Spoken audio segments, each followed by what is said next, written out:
তোমার আমার শুরুটাই ছিল পাগলামি। দুজন একে অপরের প্রাণ ছিলাম।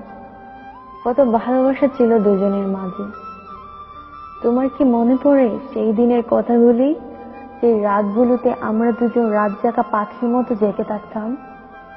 আচ্ছা, তোমার কি মনে পড়ে তোমার মুখ থেকে পাগলি ডাকটা শোনার জন্য আমি কত বাহানা করতাম? সবকিছু আজ হারিয়ে যাচ্ছে। তোমাকে বড্ড ভালোবেসেছি আমি। তোমার থেকে পাওয়া একটু কষ্ট, অবহেলা আমি সহ্য করতে পারতাম না। মনে পড়ে তুমি যখন প্রতিদিনের মতো ঘুম থেকে উঠে আমার গুড মর্নিং এসএমএসটা দেখতে, তখন তুমি অনেক খুশি হতে। বিশ্বাস করো, আজও ইচ্ছে করে তোমাকে অনেক ভালোবাসতে। তুমি যখন অফিসের কাজে অনেক ব্যস্ত থাকার পরও আমাকে সময় দিতে, তখন আমি ভাবতাম সত্যিই তুমি আমাকে অনেক ভালোবাসো। আমার সাথে কথা বলার সময় আমাকে রাগাইতে, ভালোবাসতে, এইগুলি এখনো আমার খুব মনে পড়ে।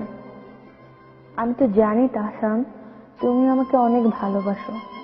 তাহলে কেন যে বারবার অযথা আমাকে কষ্ট দিচ্ছ বুঝি না আমি। আমি তো জানি সব অভিমান শেষ হয়ে গেলে তুমি আবার আমার কাছে ফিরবে।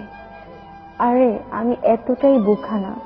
এই কয়েকদিনে আমি তোমাকে অনেক বুঝতে পেরেছি। তুমিও আমাকে ছাড়া কতটুকু ভালো থাকো সেটা আমিও জানি। পাগল একটা, জেনে শুনে কেউ এরকম কষ্ট পায়? তুমি তো জানো তুমি ছাড়া আমিও অনেক একা থাকি। তাহলে কেন যে কষ্ট দিচ্ছ? আমার বিশ্বাস তুমি ফিরবে।